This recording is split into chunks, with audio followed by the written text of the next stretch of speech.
বিএনপিপন্থী শিক্ষক এবং কর্মকর্তা যারা আছেন তাদের কাছ থেকে চমৎকার নাটক মঞ্চ লক্ষ্য করছি। এটা খুবই দুঃখজনক এবং বিশ্ববিদ্যালয় প্রশাসন এই জায়গায় নীরব ভূমিকা রাখছে। আপনারা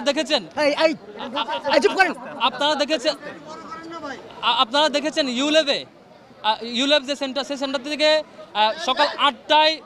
সকাল 8টায় শুরু হয়েছে ভোট। 8টা থেকে 10:30 পর্যন্ত কোনো ধরনের সাংবাদিককে ঢুকতে দেওয়া হয় নাই। 10:30 আমি সেখানে যাই, গিয়ে দেখি কোনো অবজারভারকে ঢুকতে দেওয়া হয় নাই। পরে গিয়ে শুনি সেখান থেকে ইসলামী ছাত্র আন্দোলনের একজন পুলিং এজেন্টকে বের করে দেওয়া হয় এবং 10 জন থেকে 6 জন ছাত্রদলের পুলিং এজেন্ট ছিল, কাউকে ঢুকতে দেওয়া হয় না। কী করেছিল সেখানে? 10:30 পরে যখন আমরা অভিযোগ দেই, আধা ঘন্টা আমাদেরকে দাঁড় করিয়ে রেখে পরে মিডিয়া এবং অবজারভাররা ঢুকতে পারে। তারপর 21শে হলে জিয়াউর নামে এক কর্মকর্তা, আপনারা নিউজে দেখেছেন, তথ্য প্রমাণ সহ সে পূর্ণাঙ্গভাবে ছাত্রদলের প্যানেলে ওই পূরণকৃত ব্যালট বক্সে দিয়েছে এবং শিক্ষার্থীদেরকে দিয়েছে তথ্য প্রমাণ সহ। সে অভিযোগ যখন আসছে, সবাই যখন প্রেস কনফারেন্স করছে, সেটি দেখার জন্য টিএসসিতে আরেক বিএনপিপন্থী কর্মকর্তা সেটি দেখার জন্য আমাদের নামে নাকি একটা পেজে চেকবক্স দিয়ে কী করছে। আমি এখন তার বহিষ্কার এবং গ্রেফতার দাবি করছি। টিএসসি সেন্টারে যে এই কাজ করেছে, যার ব্যাপারে কনসার্ন আছে, যে স্টাফ, তাকে এখনই গ্রেফতার করতে হবে এবং সে পুরো নির্বাচনকে প্রশ্নবিদ্ধ করবার জন্য, 21 হলের ঘটনাকে লুকানোর জন্য, লুকোচুরি করবার জন্য সে এই ধরনের ঘটনা আশ্রয় নিয়েছে। 21 হলে যে কর্মকর্তা বিএনপির ছাত্রদলের পূর্ণাঙ্গ প্যানেলের চেকলিস্ট দেওয়া, ভোট দেওয়া ব্যালট বক্সে ঢুকিয়েছেন বলে অভিযোগ এবং নিউজ আসছে এবং তথ্য প্রমাণ আসছে, তাকে যেমন গ্রেফতার করতে হবে, আবার সেই ঘটনাকে ধামাচাপা দেওয়ার জন্য, ডিজাস্টার কন্ট্রোল করার জন্য এখানে তাদের পরিকল্পনা অনুযায়ী আরেক নাটক সাজানো হয়েছে যে একটা সিঙ্গেল পেজে, তারা পারলে আরও কয়েকটা পেজে করতো এই নাটক ঢাকা দেওয়ার জন্য, হয়তো কোলায় উঠতে পারে নাই।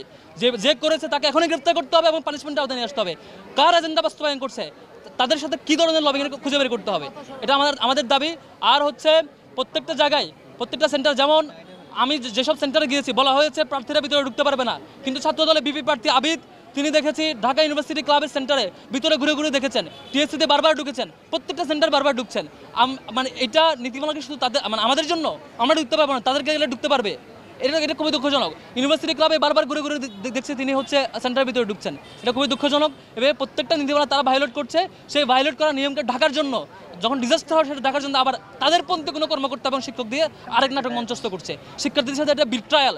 ঢাকা বিশ্ববিদ্যালয়ের শিক্ষার্থীরা 24শে গণঅভ্যুত্থানের পরে একটা ভালো সময় সুযোগ পেয়েছিল ডাকসু নির্বাচন উপলক্ষে, সেটিতে তারা এইভাবে করে সিন্ডিকেটেড তাদের শিক্ষক এবং কর্মচারী দিয়ে এভাবে ডাকসুকে প্রশ্নবিদ্ধ করার অপচেষ্টা, এইটা শিক্ষার্থীরা তার জবাব দিবে। এখনও নির্বাচন চলছে, শিক্ষার্থীরা তার জবাব দেওয়ার বিশ্বাস করছে এবং যারা এই কারচুপিতে জড়িত, এই বাজে কাজে জড়িত, তাদেরকে এখনই গ্রেফতার করা হোক এবং তাদের সাথে সেই দলের কী কানেকশন সেটি বের করা হোক এবং সেটি জনসম্মুখে মুক্ত করা হোক। তাদের ইতিপূর্বে যত কর্মকাণ্ড সব কিছু সামনে বের করে নিয়ে আসা হোক, তাহলেই বুঝতে পারবেন তারা কোন দলের এজেন্ডা সার্ভ করছে। Thank you. প্রশ্ন উত্তর পেয়েছেন, এটা উত্তর দিয়েছি।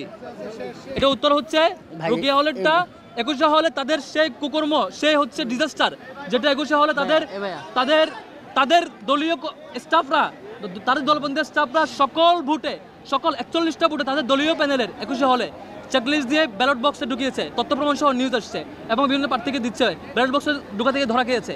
সেই ধরা খাওয়াটা লুকানোর জন্য এখানে তাদের পন্থী আরেক স্টাফ দিয়ে আরেক নাটক মঞ্চস্থ করছে এক পেজের চেকলিস্ট দিয়ে। আমাদের নামে যে চেকলিস্ট, যে বিএনপিপন্থী কর্মকর্তা এখানে দিয়েছে, এই নাটক মঞ্চস্থ করা হয়েছে, তাকে এখনই গ্রেফতার করা হোক।